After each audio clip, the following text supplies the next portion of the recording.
Hi, everybody. This is Katie with Empowering Astrology, and thank you for joining me for my first webinar on an introduction to the basics of astrology. So just a couple of technical points before we go further. I know that some of you have connected. There is a chat room, and there's also an ability to ask questions. And for right now, it would be super awesome if you could go into the chat room and just say that you can hear me and that I'm not broadcasting into silent air. But while I wait to see if people can indeed hear me, I just wanted to also explain a little bit about the technical things about the webinar tonight, just so we're both on the same page. There is going to be a PowerPoint presentation. When I'm doing the PowerPoint presentation, I cannot see if somebody's asking a question. I'm actually going to disable the chat in about 5 or so minutes, just in case people are asking me questions. I won't be able to see them if they're in the chat. But if you ask me a question, I will stop the PowerPoint from time to time so I can see if people have questions. So this is scheduled for an hour and a half. Okay, great. So people are starting to say they can hear me, so that's awesome. Because you guys, let's be honest, Mercury only went out of retrograde a few days ago, and anything's possible at this point. So what I was trying to say is that this is scheduled for an hour and a half. Depending on how many questions people have, we could get done in an hour or go up to an hour and a half. And this is, I think, blocked off in terms of the amount of time I can speak, is an hour and a half. So I do encourage you guys to ask questions through, I will turn on my, here we go. I'll turn on my camera, hopefully, so people can see me. But after I turn the PowerPoint presentation on, you won't be able to see me. So hello, everybody. Thank you for coming. I just didn't want to have the PowerPoint going while I waited for you guys to go. So I am just looking at the chat room right now. I think when I tested this, there's a little bit of delay. So if you're asking a question and it's not quite syncing up with me catching it, just know there's I think about a 30-second or so delay, which can be a little bit awkward. So just want to reiterate, I do recommend you guys ask questions. I will, to the best that I can, I will try to answer them, and hopefully we'll have a really interesting introduction into the basics of astrology. So I'm going to leave the chat up for a second, but I am going to start the PowerPoint presentation, and then after a couple of slides, I'm going to check back and see if people can still, most importantly, see the PowerPoint slides, because otherwise I'm going to look like a jerk doing this. So let's chat.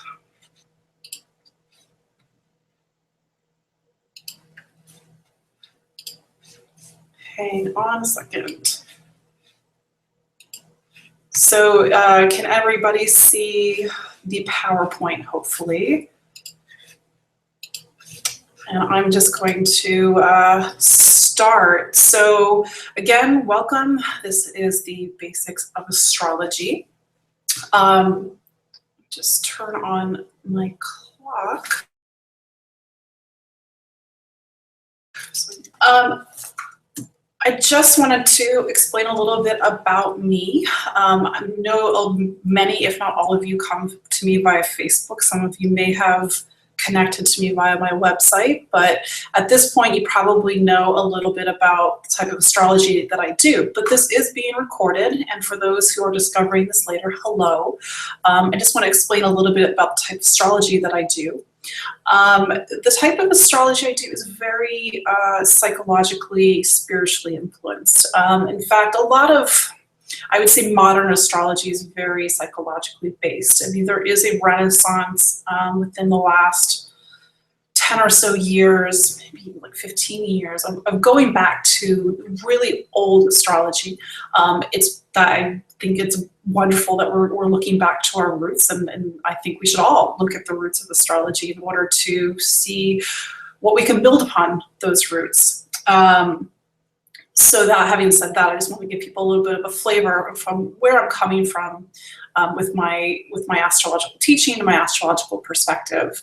I've been studying astrology since I was a kid, but it was really, when I hit my Saturn return. The Saturn return is something that happens at age 28, 29, in a very classic way, is where I really came to astrology. So what I'm teaching you tonight is a result of all my hard work, my investigations, what I've come to understand, not only about the 12 signs, but about all the planets that we have to work with. And just to kind of give myself a little bit of another plug, my astrology practice is called Empowering Astrology. It's empoweringastrology.com. I'm on Facebook and Twitter. Some of you may not know this, but I'm a graphic designer by day, astrologer by night. So these beautiful slides, as beautiful as they're going to get in Microsoft PowerPoint, was made by me. So I'm just going to quickly go back and make sure that everybody can see me perfect. So I'm going to actually disable the chat, but there is a Q&A button, and so if you guys have questions, I will stop from time to time to see if there are any questions. So let me just turn that off. Just make sure the Q&A is on. So let's go back.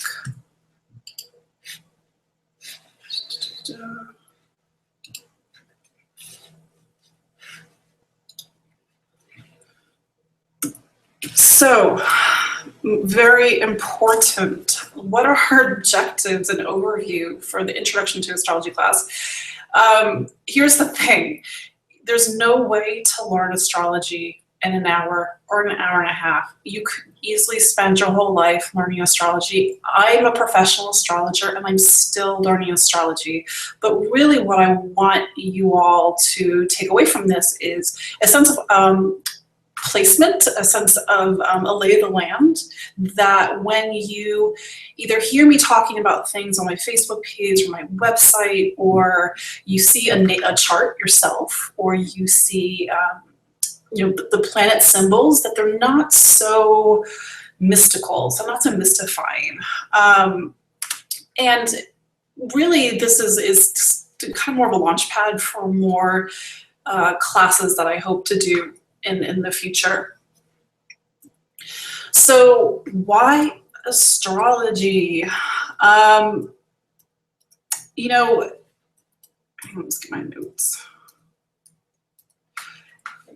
There's this, people have been looking at the stars and the heavens since the beginning of time, since as long as there have been humans. And at some point, somebody decided that there was meaning in what they were looking at, that Mars being especially bright meant something. In kind of our astrological language, that might mean that maybe we're more warlike, we're more aggressive, because Mars is more visible. But there's this long tradition of astrology. It's been part of our human existence, up until very recently. It's kind of right now going through a little bit of a renewal after almost going into obscurity during the Enlightenment. Why astrology? I mean, I think astrology aligns you to the seasons of life. It's a cosmic clock that tells you when it is time for action and when it is time for rest. And one of the great things about astrology from a psychological perspective is it helps shed deeper light on emotional patterns, and it aids in healing. If you know you keep doing something, but you can't really articulate it, you can articulate it through the chart. You can see it in the aspects of your natal chart. And when I say natal chart, just kind of super basic level astrology, the natal chart is the snapshot of the sky at the moment that you're born, and you do need your exact birth time. But that is your roadmap. That is your spiritual roadmap. I also think that astrology gives order and meaning to the random. We live in very chaotic times, and if there's a tool that helps us to better, it makes sense of why all this crazy stuff is going on, and why, not only on the external level, but the internal level. I mean, everybody is going through so much internal change right now. If astrology is a way to give sense to that, then that's a very valid use of astrology. So I'm just going to check back and make sure that we're all on the same page, see if anybody's got any questions.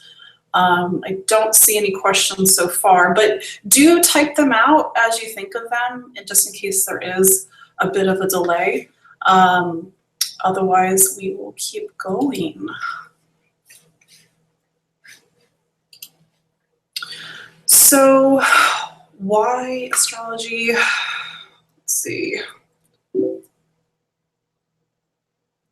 We have already gone through that. Okay, so what is astrology? Most important. Astrology is a symbolic language that uses myths, symbols, and archetypes to give meaning to the human condition. Astrology, I mean, when I say symbolic language, it means that we're looking at this chart, this two-dimensional representation of the sky, and using the language of our myths, and in this case, Greek and Roman myths, we derive meaning about somebody's personality, somebody's life at that moment. Astrology is also a symbolic way of measuring time. We talk about the seasons of life, and if, just to kind of use an example of what's going on right now, if Pluto, the planet Pluto, is transiting the sign of Capricorn right now, which it has been since 2008, and Capricorn is the sign that aligns with the start of winter, then we are all symbolically going through a very winter-like experience, and through Pluto, and Pluto being this planet that tears things down, it takes away the old. It's a very kind of harsh energy that we've all been experiencing since 2008, and so that's symbolic time. And there's this phrase in astrology that you may hear once you start to learn more, is as above, so below. So that's that the stars are a mirror for what is going on, both on the mundane level, and when I say mundane level, I mean, let's say, geopolitical, and then also, let's say, in your life around you, and also what's going on inside. And I mean, what I love astrology is that it's a tool that aids in the search of meaning. I mean, I have Sagittarius rising.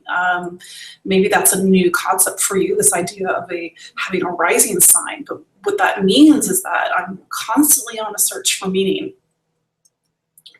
And this kind of goes into a little bit of the spiritual side of what I do. And I believe that the natal chart is a map of your soul. I think that the aspects and the nodes and the 12th house and the outer planets are helping you to kind of get into the bigger why. What is your soul doing in this lifetime? Where are you coming from, and where are you going? And here's the most important thing. I don't know, well, maybe not most important, but astrology is more than just your sun sign. I think that's kind of like one of the biggest misconceptions on a more of a mass level. Astrology, you're all the planets. And so, what I've been saying earlier is that, the natal chart being a snapshot of the sky, like you're your moon, wherever your moon is, wherever your Venus is, your Mars, your Pluto, your Uranus. So you're this kind of very unique signature that, unless somebody is born in the same town at the same time, is not going to have. So that's where you start to get to the very specifics of what makes you you, as opposed to this very generalized look at astrology. And That's not to say that sun sign astrology isn't valid. I think that in good hands, it can be quite useful. But as you maybe will start to see, that there are these kind of different, deeper layers to astrology. And as I was, just saying, is that combination of the natal chart when you were born is what makes you you. It's like a thumbprint. So I'm just going to check back and see if anybody has any questions. No, we're all good. We'll keep chugging along. So the wheel is like key in astrology. You're going to see, as hopefully what you're seeing right now is a circle on your screen, nice big hot pink circle. Everything in astrology is about this circle. Think of planet Earth. Planet Earth is a circle. Think of 360 degrees in a circle if you go all the way around yourself. So astrology is deriving meaning from the relationship between two planets within the circle. That's where you get something called aspects, which is a little bit of a intermediate concept, but I'm just kind of throwing it out there. And where else do we see the circle in the world? We see the circle in the clock. Remember how I said earlier that that astrology is symbolic time. So when we look at the natal chart, and we look at the wheel of the horoscope, we're also looking at a different form of telling time. We're also looking at a different type of clock. And as you can see on your screen right now, the words say the horoscope wheel is just another way to tell time. And I think this is a key thing to make, because when you're looking at the natal chart as a newbie, and you're just completely lost. It just looks like a bunch of lines and some weird symbols, and there's these like wedges. If you look at it from the perspective of a clock, it doesn't seem so weird. And so this next image that's hopefully showing up on your screen right now is something called the natal chart wheel. This is a very is a blank wheel in its kind of default state. And as you can see, it's got 12 divisions, just like a clock has 12 divisions. These little sections that are called houses, like you'll see the 1, the 2, the 3, the 4, the 5, etc.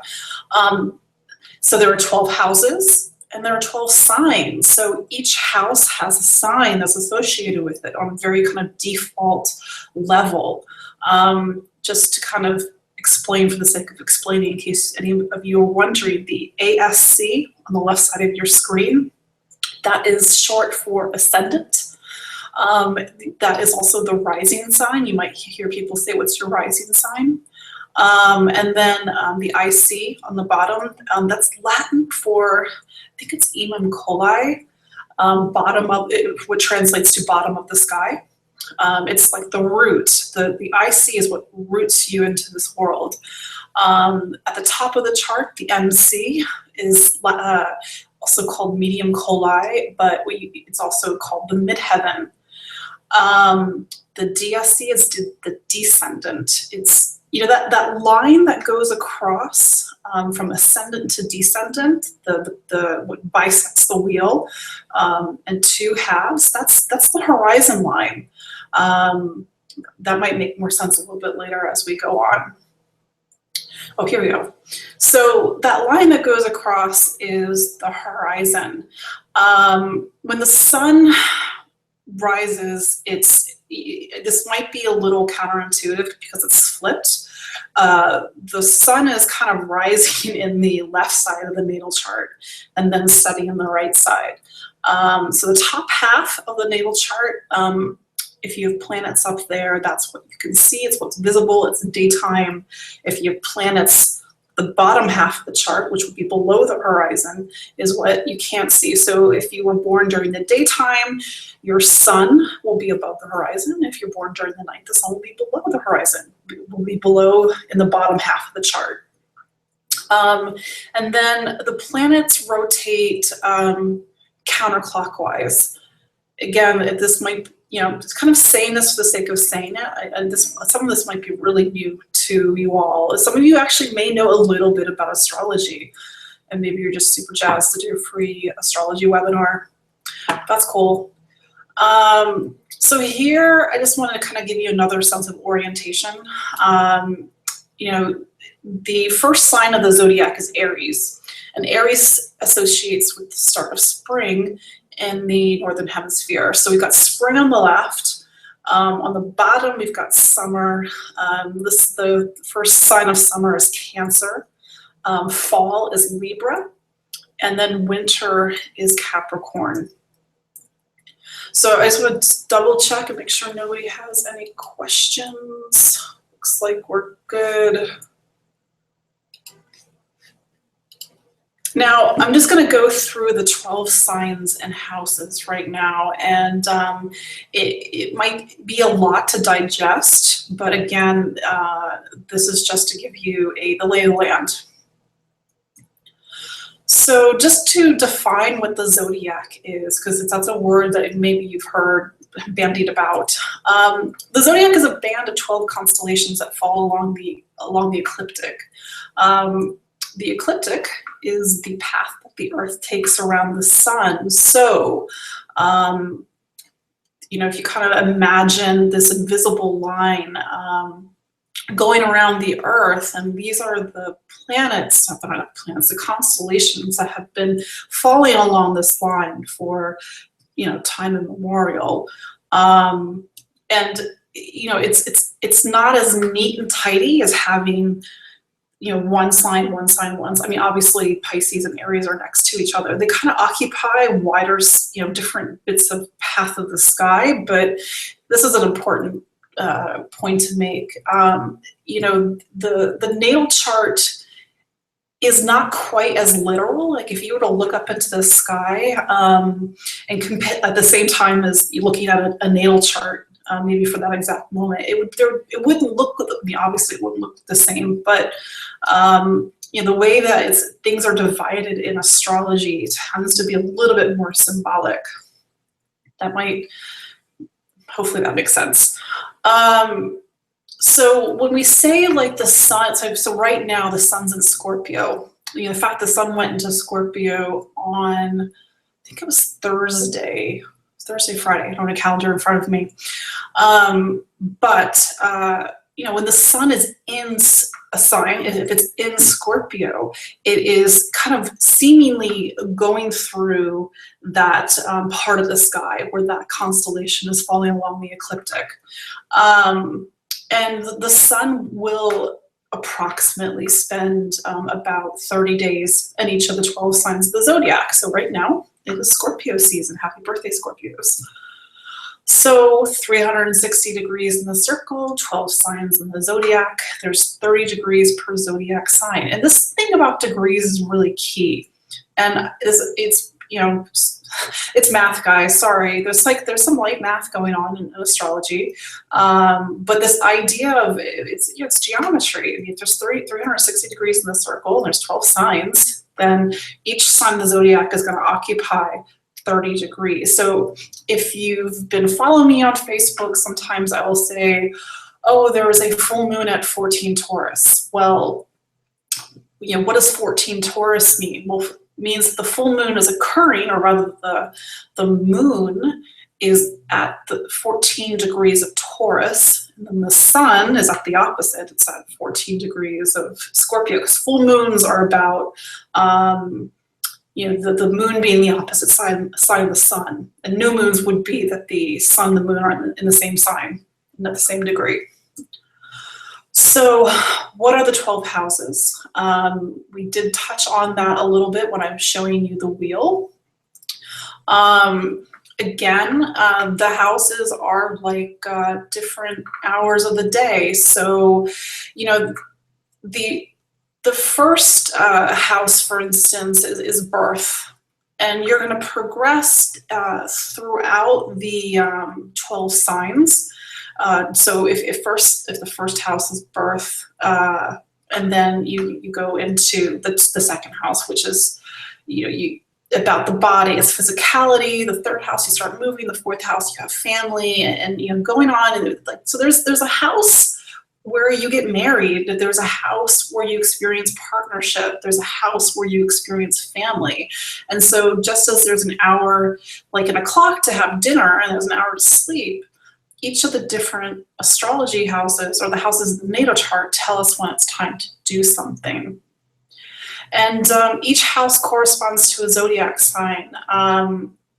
So this might be a little complex, but in something called the natural chart, Aries is on the first house. Aries is the first sign. When you look at your own natal chart, you might have a very different sign on that first house, but know that that first house is always going to, in its default state, be like Aries. It's about going out there. And then I said in this part of the slide that the first house is the first breath of life, following the evolution of life to the 12th, which is the return of matter to spirit, and then the whole journey starts over again because it's a wheel. And you know, if you know your comparative religions, you know that the wheel is something that is an element that's in other religions, such as Buddhism. This idea of you kind of come back, you reincarnate back in. So there's this idea in astrology that, you know, the wheel is constantly moving and we are on the wheel. So before we get to Aries, let me see if there's any questions. I'm just looking at the questions right now. With the seasons, you had winter at the top. Is it opposite for the Southern Hemisphere? Thank you, Susan. That's actually a really good point. So I know people have asked about, is it different, Southern versus Northern Hemisphere? I mean, astrology, you have to understand, is symbolic, and it's also very Northern Hemisphere rooted. Even so, from the perspective of astrology, Capricorn is always going to be winter. That's going to be literally quite different if you are in Sydney, because December 21st, December 22nd is the start of your summer, and so whereas in the Northern Hemisphere, where I'm located in New York City. It's the start of winter. So it's a little bit of a Northern Hemisphere dominated mindset, but there you go. Good question. And if anybody has any other questions, please ask them as you have them. So I'm going to go back to the slides. And here we are, Aries, first sign of the zodiac. So, Aries is the ram, that little symbol at the top of the, to the left of where it says Aries. It's, it's little ram horns. The Aries is this sign that's all about ta-da, like here I am. Aries, you'll see that I've written out these keywords and archetypes, and I do have this as a PDF. So if you guys want to have something to refer to later, in addition to the recording, you'll have it. But something to understand about all the signs, and you'll see that under the keywords and archetypes, there's things that we would consider good and bad qualities. Aries is really good at being brave and taking initiative, and maybe we would say Aries is sometimes quick to anger and maybe even a little bit of warlike. My only caveat to all this is know that there is lightness and darkness in all the signs. Just like, Scorpio season, there's a light side to Scorpio and there's a shadow side to Scorpio. There's a light side to Aries and a shadow side to Aries. When you are learning astrology, just be mindful of the whole good-bad thinking, because there really is no good or bad. It's really all about consciousness. What kind of consciousness are you bringing to your own astrology, as well as with the kind of like the more the mundane level of astrology. So Aries, first sign of the zodiac. You'll see in my graphic on the right, that little sliver of pie that's lining up with number 1. So Aries is being the first sign of the zodiac. It is kind of associated with the first house. Like I said, you might in your own natal chart have a very different sign on the first house. But this is where you're born. This is that first breath of life. This is why you do need your exact birth time, because how you present yourself to the world, first house, could be very different if you have, let's say, Pisces or Sagittarius on that first house. Aries is a very masculine sign. And when I say masculine, I don't want you to think about gender, because this is not about gender. This is about pushing out, being assertive, masculine, versus pulling back in and being receptive, feminine. Again, not gender. This is just about energy. You know, these things that I've listed, cardinal fire, Aries is a fire sign. The cardinal is something called modality.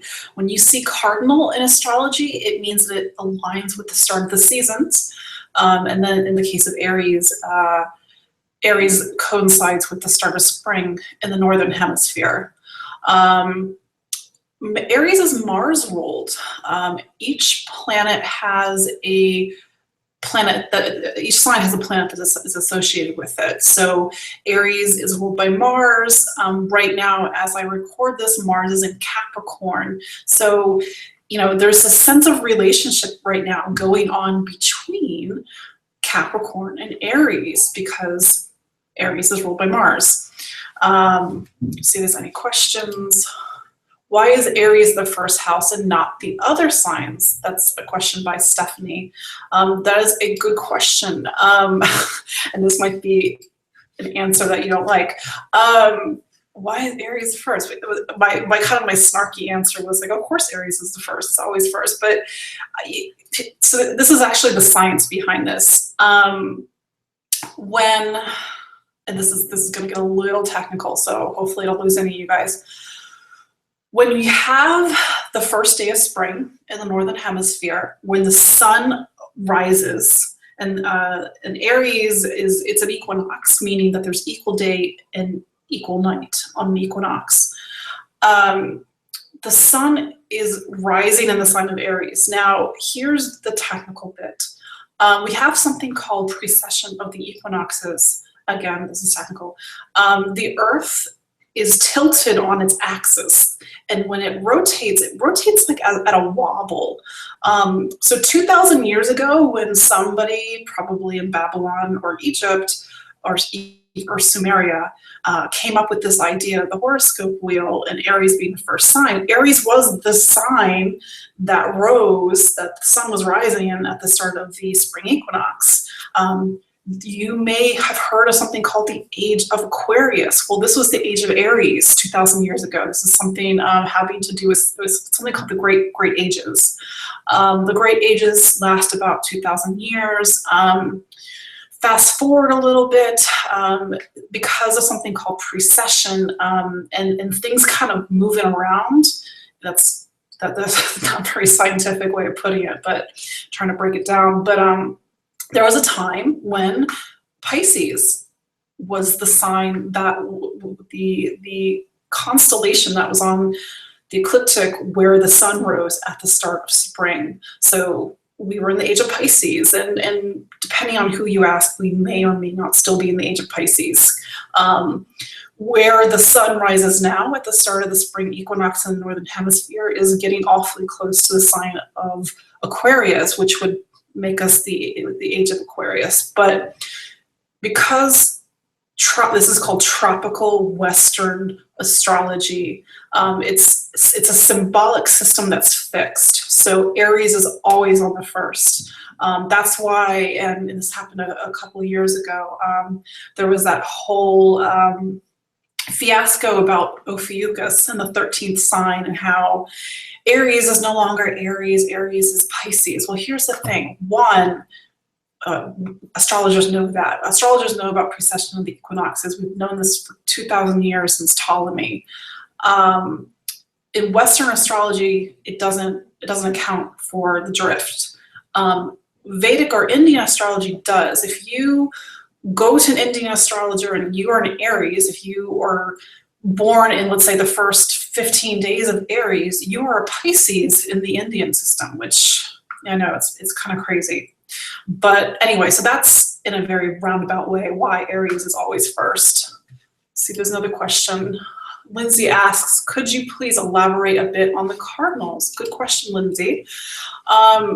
The cardinal signs, there's 4 of them: Aries, Cancer, Libra, and Capricorn.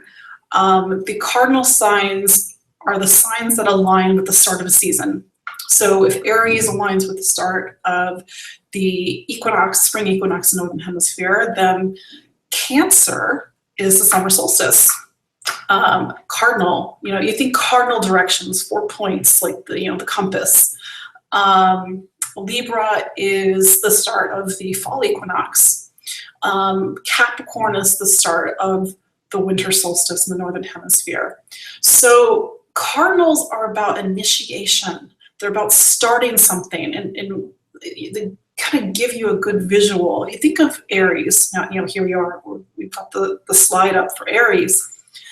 If you think about Aries and let's just pretend like we're all in the same hemisphere, and we probably all are, but even if you're in the southern hemisphere listening to this on the recording, that moment when the winter soil has been in this place of dormancy, there's been no life since the winter solstice, everything has decayed and it's been cold, and then you get that point where you start to see those buds on the trees, you start to see those green shoots coming out of the earth. That's Aries. It's raw, it's primal. It's about life springing forth and coming up from the earth. It's about rebirth from this whole, previous cycle where we went through all the signs and we, decayed back into Pisces to be reborn in Aries. You think of the summer solstice. You've got late nights here in the Northern Hemisphere. I mean, New York City, I don't think the sun goes down until like 9 p.m. Around the summer solstice, and it's a very kind of verdant and bountiful. It's there's fruit. It's like at that season, and then you get to the Libra equinox, and that you're starting a new phase. That you've had the harvest of Virgo, and now it's time to move to where we move to the decay of Scorpio, and then we go to winter and winter solstice. The leaves are off the trees. Everything is dormant, and it's preparing for the next few months of winter before it gets reborn in Aries. So that's what that means. So let me just. And yeah, keep the questions coming, guys. So let's go into Taurus. Sorry, I'm just taking a sip of water. Taurus is the second sign in the zodiac. Taurus is it's the bull. You can see little horns. And Taurus is a feminine sign. Taurus is really about, at its core, about accumulation of resources. Taurus is a very security conscious sign. It's Venus ruled. Again, we're talking about rulerships. Right now, as I record this, Venus is in Scorpio, so it's in the sign opposite Taurus. So right now, there's this dialogue going on between Taurus and Scorpio. Taurus is a very pleasure-loving sign, and whenever I'm talking about Taurus, I always get the image of the Empress card in the tarot. For those who aren't familiar with the Empress card, it's this woman. She's got a crown. I think it's a crown of stars.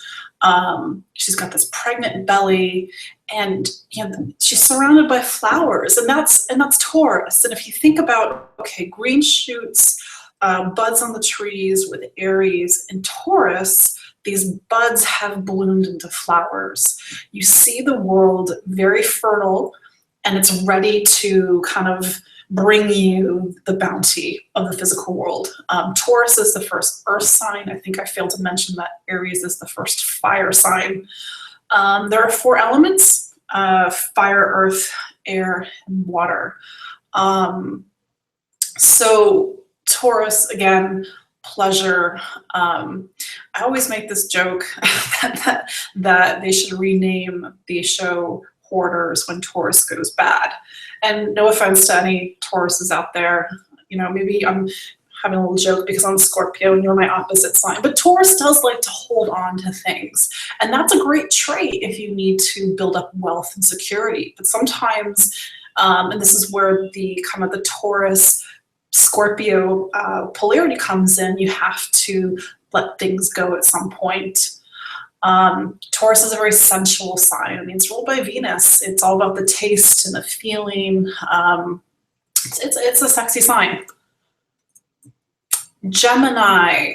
Gemini is the 3rd sign of the zodiac. So we've moved from like the physicality of Taurus to this kind of the movement of Gemini. If you've known any Geminis, they're like this kind of like all over the place quick sign. You know, it's a sign of the twins. It's an air sign.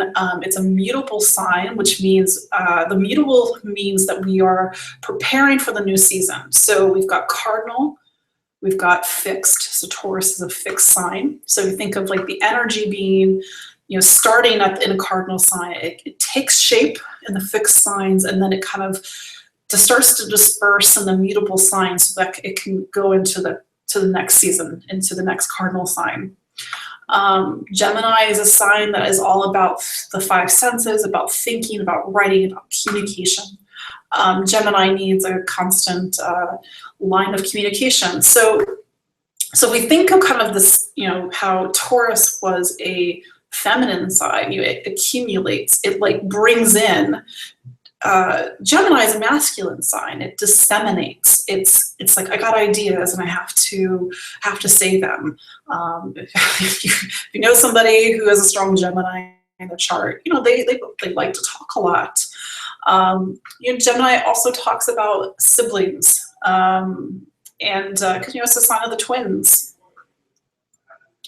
So I'm just going to check back. So no, we don't have any questions so far.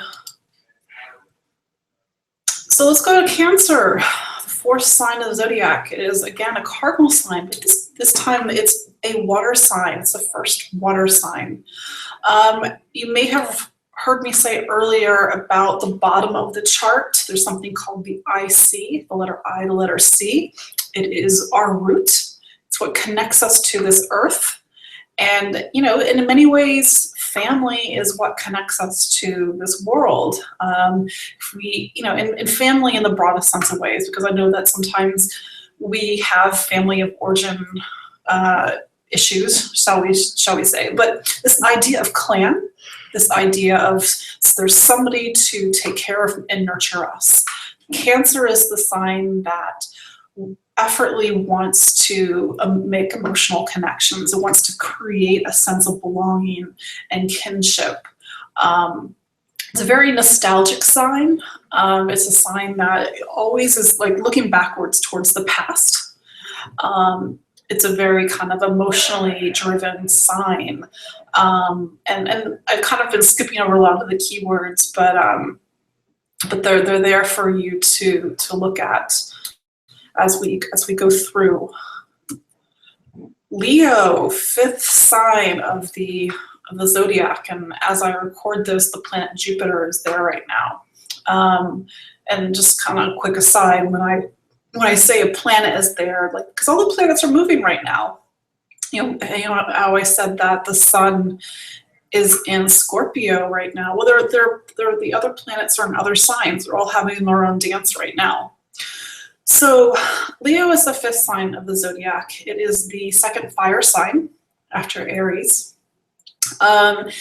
Leo is all about identity and self-expression as a complement to Aries. If Aries is about, you know, the very kind of personality in the raw sense, people the sign on our first house is what people see. It's what people like see when they meet us. It's how we interact with the world.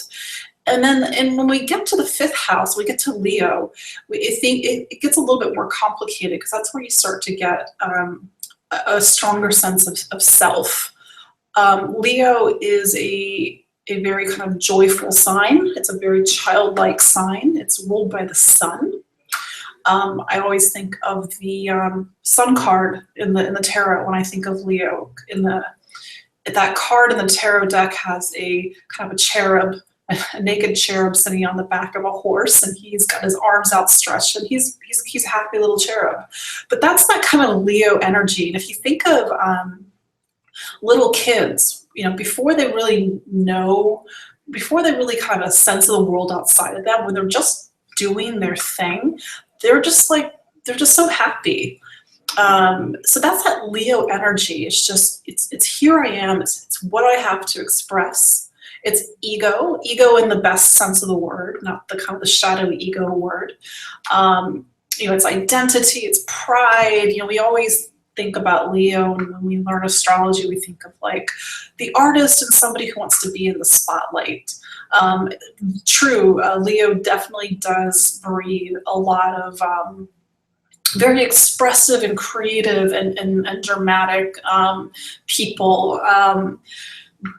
But obviously, there's different facets to Venus, or not Venus, to Leo, and it's a fixed sign. It's fixed sign, the next fixed sign after Taurus. So I'm just gonna check back, see if we have any questions. No questions so far. So far so good. You guys seem like you're getting it so far. Virgo, sixth sign of the zodiac. Virgo is the maiden. Sometimes you'll hear Virgo is the virgin, which, this is kind of a semantic thing. I think that virgin in English, at least in modern English, kind of gives us the wrong idea. I mean, Virgo is a sign that is very much about purity. And here's I know in German, Virgo is called Jungfrau, young woman. And Virgo is this time where we reap the harvest. And you'll see depictions of the sign of Virgo with a woman, a young woman, the maiden, holding like a sheaf of wheat. This is a sign in the northern hemisphere where we're coming out of summer and we're getting ready for autumn. It's a mutable sign. By mutable I mean it's a sign that precedes a cardinal. It's a sign that precedes the start of a new season. It's Mercury ruled, and this is the first sign where we start to see a planet get repeated. So let me explain what that means. Gemini is ruled by Mercury as well, but Gemini is an air sign. So air is kind of like this masculine quality. It's about gathering information. Geminis tend to be info junkies. They just like this need to accumulate information. And when you get to Virgo, which is also a Mercury ruled sign, but it's feminine, it's about taking this information and either editorializing it, using discernment, using this kind of sharp eye to figure out, okay, like how do I organize all this information that I've gathered? So that's where you get like the editor part of Virgo. Virgo is on a whole really good about bringing order out of chaos. So Virgo is a sign about skill and perfection. Virgo is also a very service-oriented sign. It's part of its opposite sign is Pisces, and both of those signs are about service. Virgo is an earth sign, so that service is very much about the physical world, about earthly service. So, somebody who gives back to the community, somebody who's the healer. There's a lot of kind of themes of diet and nutrition in Virgo. I see people who have a strong Virgo quality in their natal chart, especially when paired with Scorpio. If they're not like some sort of crazy executive assistant or something, or admin person. It's really kind of a healing pairing that I see a lot. Virgo is the nurse, that very kind of no nonsense nurse. So yeah, and the Virgo is the kind of the last sign of the signs that are below the horizon. So Aries through Virgo are very much about your own experience, your subjective experience. And when you get to the next sign, Libra, this is when you're starting to come above the horizon. You're starting to experience the world at large. Just check and see if we have a question. Somebody just asked, Susan asked, what tarot cards I would like into Aries and Cancer. That's actually a really good question, and one that I haven't really thought too much about. Kind of off the cuff. Aries. Yeah, and this is where like I kind of dally more in tarot than do it. Cancer is that mother, and I'm sure that there's a major arcana card that's very mother-like. I'm like not thinking. I mean, you could also say the moon a little bit because Cancer is a moon world. I'll have to think about Aries, but I know that from just kind of like a visual standpoint, I just associate Taurus with the Empress and the Sun card with Leo. So yeah, no, ask questions, guys. It's what I'm here for, at least for the next half hour or so. Libra, 7th sign of the Zodiac, and like I was saying, this is the first sign where we kind of emerge over the horizon. Libra is the opposite sign of Aries, and when I say opposite, they both kind of occupy this axis. And if Aries is very much about the self, about the kind of the I am, then Libra is about the we. Libra is about other people. Sometimes I make kind of gross generalizations about the sun sign, so apologize. But Libra is a sign that needs relationship, and so if you know a Libra in your life, they tend to like always be in relationship, or generally they need other people. And of course, when you start to get down to the nitty gritty of the natal chart, there could be things that contradict that statement. But on a very ego, out of the box, straight out of the box, factory default level, Libra seeks partnership. It's a sign that kind of brings peace to the Aries aggressive and assertiveness. It's like, with Aries, it's great for a while to be self-directed and assertive, but there comes a point where you realize, oh wait, there's other people. And those other people have thoughts and opinions, and I can't be the jerk all the time and just do what I want to do. I have to see what other people want to do. And that's actually, sidebar.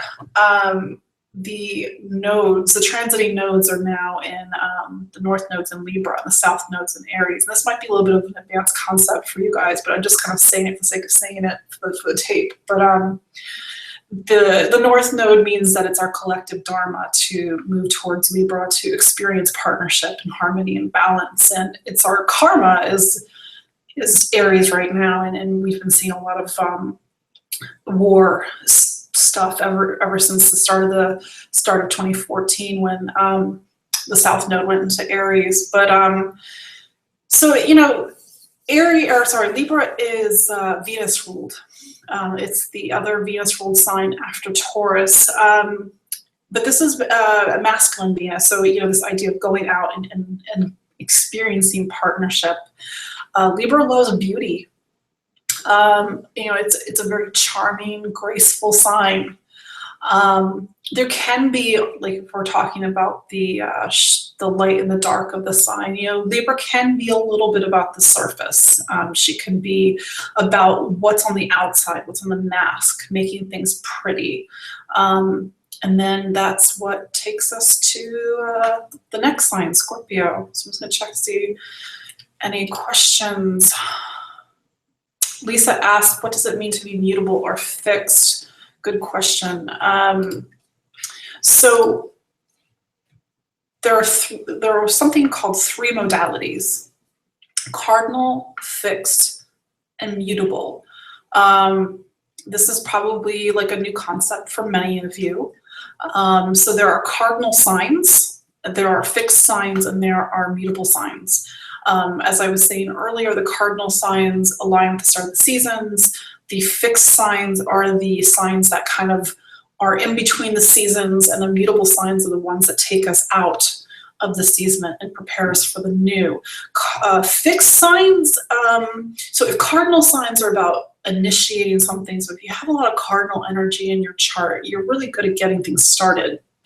Now, the trick is you got to keep it going. That's where the fixed signs come in. The fixed signs are good about kind of being steadfast and dedicated and loyal and holding on to something.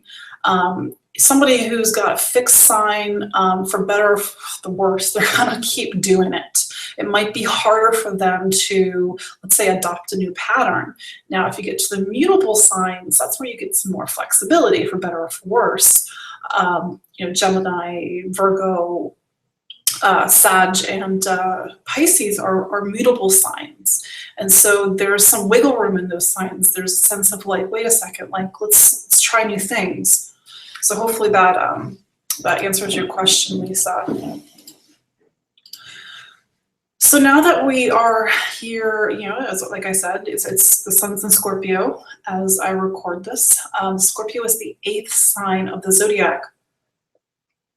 I also think that Scorpio is probably one of the more misunderstood signs of the Zodiac, probably next to Virgo, because sometimes people think like, oh, Virgo, like they're all about cleaning and stuff, but there's more to it. But Scorpio, when you start to read it in the pop astrology books, God love them, they really equate Scorpio to this idea of intensity and sexuality and sex. And those are aspects of Scorpio, but it's, I don't know, maybe that's what sells books these days, but there's a little bit more to Scorpio. So Scorpio is the sign that's between, again, it's a fixed sign, so it's between, it's kind of the midpoint of the season. The sun right now is in Scorpio. We're coming up to Halloween. Halloween it used to line up with the midpoint of Scorpio. It doesn't anymore because of what a precession of equinoxes. But Scorpio is the sign that, it teaches us that can't always remain. There's this weird paradox with Scorpio because it's a fixed sign. So, as I was saying earlier, fixed signs wants to hold on to things. But then Scorpio is about letting go. It's a sign, there's body parts that are associated with all the different Zodiac signs, and we haven't been talking about that because that's just another element to confuse you all. But Scorpio rules the elimination system. So, there's this, if you know a Scorpio, they're really good of getting rid of things on a physical level. Sometimes they will hold on to the resentment a little bit too long. And, I say this, poking fun at myself as a Scorpio. But this is a sign that teaches us that life does not last forever. That there is, if you look at, if you're in the northern hemisphere like I am, and you're in a place where there's a lot of deciduous trees, meaning trees with leaves as opposed to evergreens, the leaves are turning right now, or maybe where you're at, they have turned already, and they have fallen to the ground, and there's that sense of life transitioning to another state. That's where you get this idea of death being very much wrapped up in the sign of Scorpio, and also the 8th house. Transformation. The simple act of a leaf that had been alive and flapping in the wind, going, turning yellow and brown and then falling down. That's a transformation. Scorpio is it's a sign about power. It's the counter to Taurus. And Taurus is about personal wealth. Scorpio is about wealth in general. It's about accumulation of resources to share. Scorpio can be a sign that is about control and possession and manipulation. But ultimately, in its highest, most exalted form, Scorpio is a sign about transforming things from one state to another. It's a sign of magic. It's a sign of alchemy.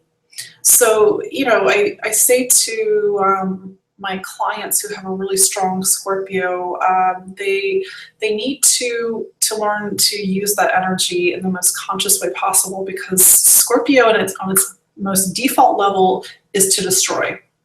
And there's nothing wrong with destruction. It's kind of a part of the whole journey through the Zodiac. But you can't. Destruction can get a little tiring after a while. It's like, what are you going to build in its place? See if there's any questions so far. With Scorpio, I recall that Linda Goodman talks about the eagle as another symbol besides scorpion. Why is that? Do you think it is a useful symbol for Scorpio? And that's a good question, Maya. Each sign has and let's say an animal or totem associated with it. So the Aries is the ram, Taurus is the bull. Scorpio is the scorpion. That's what the constellation is. But and this is very much about the different states of consciousness with Taurus. With Scorpio, are you going to be the scorpion, which is the stinger, or are you going to be the eagle? The phoenix is also another animal that is often associated with Scorpio, and I should list this in the slide. That's actually a good reminder for myself. But if we're kind of talking about just the constellation, then it is the scorpion that's the constellation that's on the ecliptic. Scorpio is really good about really good with resurrection, with rising from the ashes. There's that phoenix imagery that we see with Scorpio. If you've known a Scorpio, the Scorpio will go to hell and back and somehow be reborn better than ever. It's that idea of shedding the skin. We think of the snake with the scorpion, the scorpion actually, it's not an insect, is it? It sheds its skin. So that's a really good point, Maya. So moving on, and here's a point to make, and I think this is where sometimes we lose the point with Scorpio, is that we have to experience sometimes things that are uncomfortable. It's an uncomfortable sign. It's a sign of taboo. It's a sign of sexuality. It's a sign of the joke that I make is that if you get married in Libra, Scorpio is the wedding night. Clothes are off. It's kind of more of a traditional thing where maybe this is the first time you've been with your mate and the clothes are off. That's a scary thing. But there are, to everything there is a season, and to every sign of the Zodiac, it reflects a different aspect of human experience. And there has to be a place where we experience the shadow, where we experience the underworld. And often it is through pain and painful experiences. And I know a lot of you have been going through those lately because you're my clients and I hear the stories. That is through pain that we gain wisdom. It is through pain that we will grow, which brings us to Sagittarius. Sagittarius is the 9th sign of the Zodiac. It is the Archer. It's a beautiful sign. So again, it's a sign that's taking us out of one season into another. It is about expansion and foreign travel. It's also about philosophy. So if you think about, you've had all these experiences with Scorpio, and it leaves a mark. And maybe you've gained some wisdom about yourself. You've hopefully gained some faith that even in the darkest times that there is a light, because we do come out of the darkness and back into the light when we go from Scorpio to Sagittarius. My joke is that Sagittarius is a sign that's known for its wisdom. But how did I get that wisdom? I had to go through Scorpio. I had to go to hell and back. It's a sign that's also associated with travel. both travel this world, travel outside of this world. You know, it's a sign of expansion and like the horizons. And you know, there's people out there who have never left their county, and that's fine for them. But you know, Sagittarius is that sign that says, hey, there's something out there. I don't know what it is, but I have to go and check it out. And that's where we get this idea of the journey, like the hero's journey is very much a Sagittarian concept. The explorer, setting sail off into the horizon, spaceships, you know, kind of this idea of the final frontier, that there's something to be discovered outside of this world. You know, Sagittarius can be that a little mystical. Sagittarius, you know, because it's Jupiter ruled, and this is just the shadow side of Sagittarius, it could sometimes can have too much of a good thing. You know, Jupiter being this big planet, it's the biggest planet in our solar system. So there's kind of like this largeness with Sagittarius. So sometimes that largeness can translate into the physical world of a Sagittarius. Like there's like it's kind of taken a lot, or it's a lot of something. Sometimes they're physically large. But sometimes the other shadow quality is that you get, you know, with faith, with the faith of Sagittarius, you also get ideology and fundamentalism with Sagittarius. Keep your eye on Sagittarius because the planet Saturn is going to be going in Sagittarius on December 23rd. This is a little bit of an intermediate concept for you guys, but so the planet Saturn has been traveling Scorpio for the last 2 years, and Saturn in astrology is the planet of, you know, where we're doing a lot of hard work.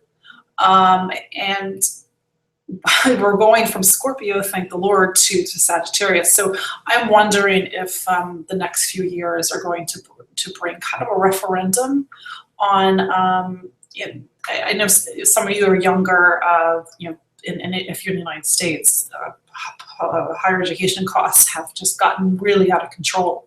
So one of the, when you're looking at the keywords and archetypes listed, higher education in college and university is very much a Sagittarian concept. And so Saturn is going to be really pointing us to clean up our act in this area over the next few years. So that's just a sidebar.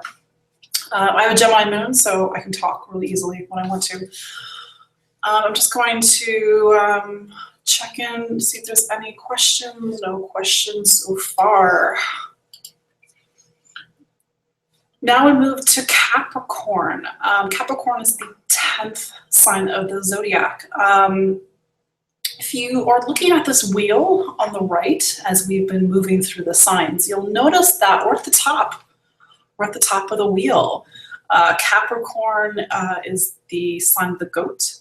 If you've maybe seen some pictures on Facebook of goats, it's crazy. They managed to climb up these 90-degree vertical mountains to just, I don't know how the physics work, but they're somehow able to like get their bodies and their little goat feet into maybe little bits in the rock in order to climb up. But there's that sense of height and verticality with Capricorn. There's also a sense of determination. There's a sense of when we reach Capricorn, we've hit the pinnacle, we've hit the highest, we've hit the mountain, which is why Capricorn is a sign that's associated with achievement and career and mastery and success and excellence. If you know a Capricorn, they generally have ambitions, they have ideas, they know how to get things done. They're a responsible sign. Capricorn is the Earth, is an Earth sign, it's the last Earth sign of the Zodiac, the second being Virgo. So, you know, you kind of accumulate the raw material in Taurus, you perfect it and refine it in Virgo, and then you get to Capricorn and you've mastered it. Capricorn is also there's the Cancer Capricorn axis is very much about father-mother. I know that Capricorn equals father can be a little gender normative.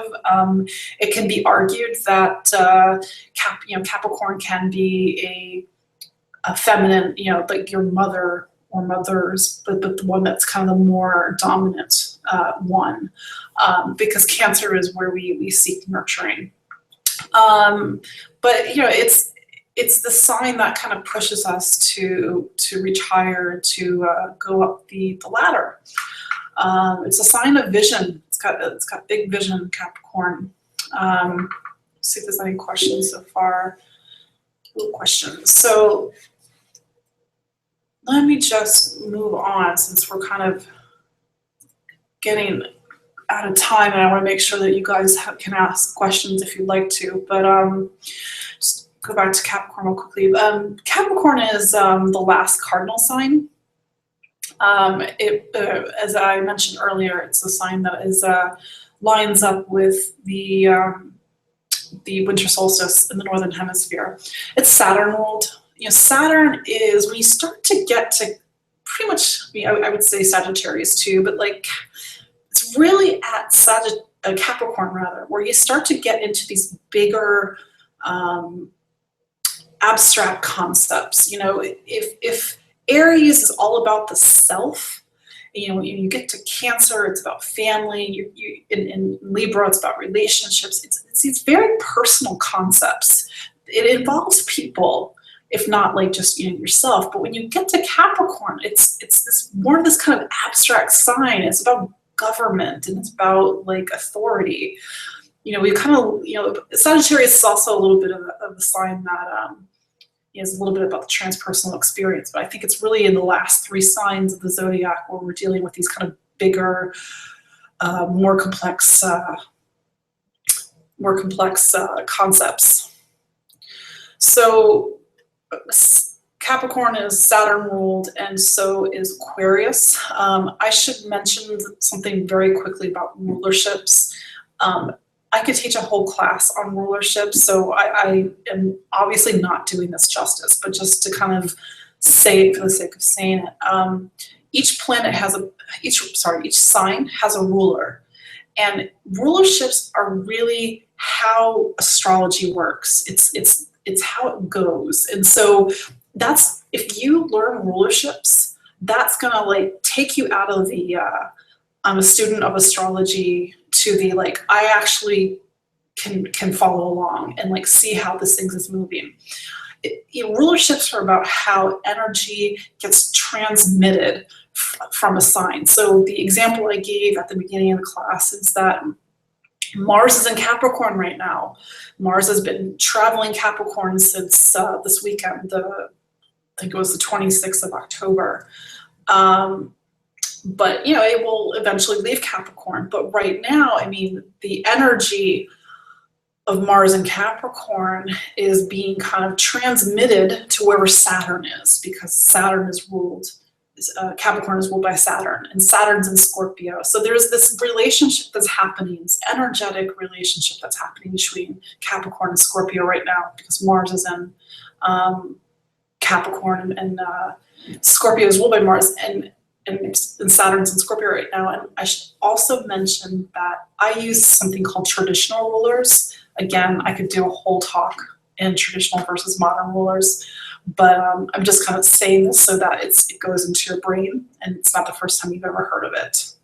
So when we get to Aquarius, now we're in another Saturn-ruled sign. The modern ruler is Uranus. We're getting into like much bigger abstract concepts. Now we're getting into the collective. We move beyond, let's say, the government of Capricorn. Now we're on the level of humanity in Aquarius. Aquarius is the 11th sign of the zodiac. It is about friendships. It's also really about community. Like, who are the people that you are kind of aligned with on a bigger level? There's very much a sense of belonging in Aquarius, but when you get to let's say Cancer is also a sign about belonging, but it's much more on an emotional and intimate level. But in Aquarius, it's much bigger. Aquarius is a very technological sign.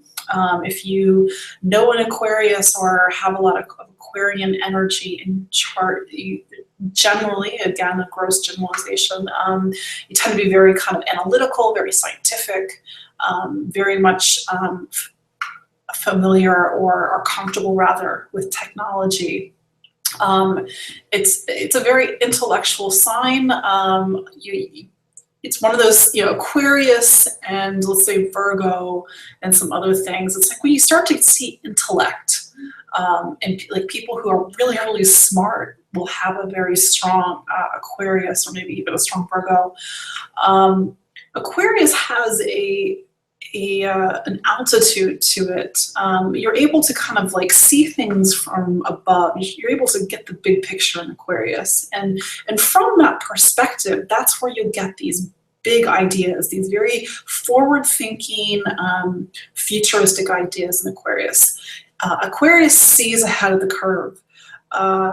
If you know an Aquarius or an Aquarius yourself, sometimes you get it before everybody else does because you've got like 1 foot in the future, which is why we think of the scientist, we think of the inventor, when we think of Aquarius. Aquarius is also the oddball, the eccentric. So moving along to Pisces. Pisces is the 12th sign of the Zodiac. So at this point, we have come to the end of our zodiacal journey. We were born in Aries, and now we've gone through all the signs and come to the last one, the 12th sign, Pisces. It's the fish. The fish that little glyph for Pisces. You see one line curving one way and one line curving the other way, and it's kind of the choice we have to make before we reincarnate again in the sign of Aries. Which way are we going to go? Which way are we going to serve? Are we going to go towards the light, the dark, towards matter or spirit?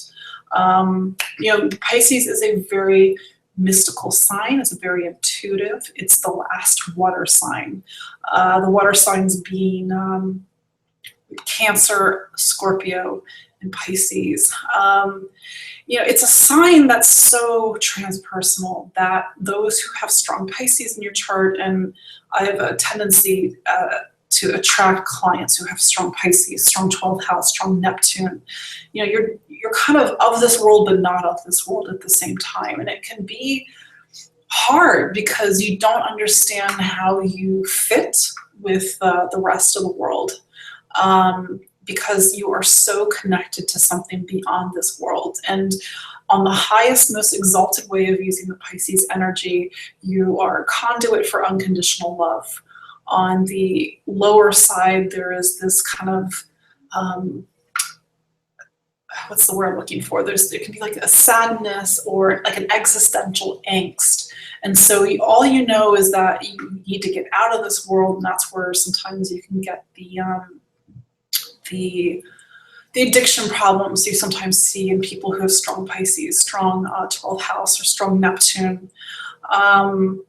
Pisces is also, it's a very intuitive sign. People that are quite psychic with Pisces energy, and really all the water signs, but certainly with Scorpio, Pisces. Pisces is about dissolving the physical world. So again, it's the end of a journey. It's about looking towards something beyond this world. It's great for meditation. It's great for retreat. It's great for being quiet. It's great for dreams and sleep and the unconscious.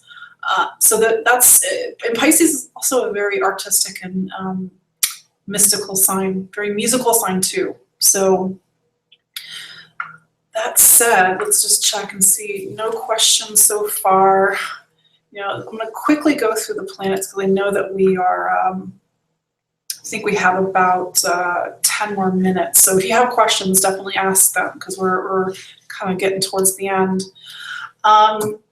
When you look at a chart, this is really kind of, if you want to learn astrology, which I'm pretty sure you all do, otherwise you wouldn't be listening, there's a lot of rote memorization, unfortunately. So you have to learn the symbols. And so the symbols for the signs that we just went through, and you have to learn the symbols for the planets. So these are the symbols for the planets, because when you look at a chart, it's not going to say the sun, it's not going to say the moon, you're just going to see the symbols. So we got the sun. The sun is the ruler of Leo. The sun is about ego. If you think about this kind of the sun, it's shining, it's expressing itself to the world. It's a source of light. It's a source of vitality. You are, I mean, on a kind of a basic level, your sun sign is your core sense of self. And then all the other planets are about how you kind of further delineate that sense of self. So, it brings us to the moon. The moon is it's a ruler of Cancer. It's the emotional body. It's if the sun is like the ego, then the moon is like that kind of quiet, emotional, psychological side.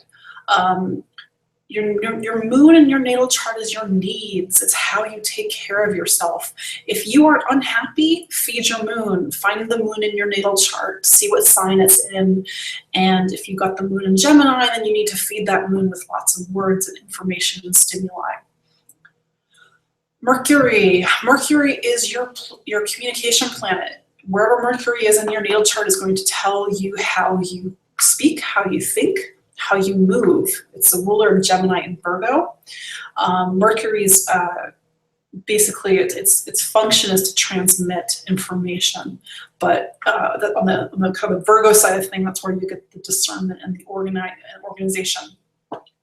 Venus, the ruler of Taurus and Libra. Venus is your relationship planet. It's love, but I don't want you to think like Hallmark card love and like flowers love. I want you to think like, you need to kind of understand. It's like relatability, understanding and ability to kind of relate to other people. Also, this need to experience relationship, to be with other people.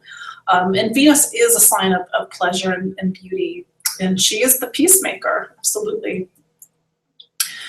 Mars is the ruler of Aries and Scorpio. Mars is about being assertive. It's your vitality. Well, it's more like your vigor. So it's like the sun is like this kind of source of energy. Mars is how you go out and get things. It's an aggressive planet, and depending on where it's in your natal chart, that statement might be heightened or not so heightened. But Mars is a pretty raw planet. We all need Mars. Mars can be a very warlike planet, but there's at its core is this kind of spark that we need to like get motivated. If we have a hard time getting motivated, look to where Mars is in your natal chart. That might give you a deeper insight as to why you have a hard time getting motivated. Jupiter is your planet of expansion and belief and wisdom. Jupiter is that planet that gives you faith. That there's something more out there beyond this world. When we leave Mars and start to move towards Jupiter and the outer planets, we're getting into things that are beyond kind of the more day-to-day personal mundane level. Jupiter is travel, it's exploration, it's journey. Jupiter is a very philosophical planet. It's the lawyer, it's the judge, it's the explorer, as I was saying. Saturn is the ruler of Capricorn and Aquarius. It is your planet of authority. Here's the thing, wherever Saturn is in your natal chart, you are working hard, and you're working hard your whole life. And that's not to be punitive. It just means that we came here for a reason. We came here to achieve something as souls. And Saturn is a planet that's making sure that we're actually staying on task. And we're showing up to class, because if we're not showing up to class, that's where you start to get Saturn in this sense of cause and effect. That there's an effect that there's karma for our actions. Saturn is a planet that often signifies delay. But really Saturn has just a different time scale than the other planets. Saturn takes 29 years to go around the sun. So if there's a lot of Saturn going on in your chart, it just might take a while. We can get very frustrated because, especially in this world where everything is instant, we want it instantly. But Saturn says there's a process. And that process is going to take you to mastery. Uranus is the first of the outer planets. And when I say outer planets, I mean the planets that are modern discoveries, because Uranus was discovered in 1780. Uranus is your planet of individuality. There's a better way to say that. It's well, authenticity. It's like wherever Uranus is, it's like we have to be a genius in this chart. We have to think outside of the box. We always are kind of like striving for some sense of authentic expression. Saturn is about the status quo, but we can't always like be rigid and keep doing the way we've been doing things for ages. Like at some point we have to innovate, and that's where Uranus comes in. Neptune is a very spiritual planet. It's the modern ruler of Pisces. Wherever Neptune is in your chart is a little spiritual reminder that this world, this physical world that we live in, there's more to it. It's the planet of illusions, and it's the planet of, to remind us that what we are experiencing right now is ultimately an illusion. This is a big dream. And so our Neptune is where we have to give back. We have to sometimes be selfless, sometimes have to sacrifice, but ultimately we're doing the greater good through our Neptune. We're trying to also reconnect to source through our Neptune. Pluto is our planet of transformation, and transformation is often a word that gets bandied about with Pluto, and I'm guilty. But ultimately, Pluto is a planet that is forcing a very deep process of evolution with all of us. Wherever Pluto is, you are dealing with deep issues of control and shadow and transformation. And if you've got Pluto with your Venus, maybe this idea of love and relationships is always going through this idea of control. Do I have control? Do I not have control? These two other points, these are kind of newer things. Chiron, quite quickly, it was discovered in 1977. Wherever it is in your chart is an area that is quite sensitive. You have a lot of empathy wherever that area is in your chart. You may have even experienced a quote-unquote wounding, either physical or psychological, but that you're supposed to kind of use it for a higher purpose. You're supposed to transmute your pain to help others with your Chiron. The nodes are your karmic axis. So wherever it is in your chart, the north node is pointing towards where you're going, and the south node is pointing where you've been. I don't think I have time for the aspects right now, because I think we're kind of running out of time on the presentation. But if you guys have any questions, please ask them while we have the time to ask them. But just quickly, the aspects are the relationship of planets between each other, and so like there's something called, here, I'll just go to the next slide. There's a conjunction, there's the sextile, there's the square, there's the trine. All these are just different degrees, and we derive meaning between the different degrees between the planets. And aspects are a little bit of a intermediate concept. So I just that's why probably better just to save for a full workshop. And the idea is that this free one would be to give you a taste of what astrology is, and hopefully you would all like to learn more, because obviously, like I said, you can learn astrology for the rest of your life. But if there are any questions, don't see any questions, so we will be wrapping it up in just a second, unless I get any last questions. So again, it was lovely to speak to you guys, and to do my first webinar, and to hopefully to do more. So you can check me out on make this slide big. You can check me out on empoweringastrology.com. I'm also on Facebook, which many of you know, but for those who are catching the recording, facebook.com Empowering Astrology. I put astrology updates 5 days a week, and we have a pretty active community talking about what's going on with the astrological weather. And I'm also on Twitter, Empowering Astro on Twitter. So if there are not any other questions, I'm going to stop screen sharing and put on my mic or put on my camera and wave you all a good night. And I hope that we can all talk again and to learn more astrology. So it was good talking to you. So have a good night, take care, and goodbye. Bye.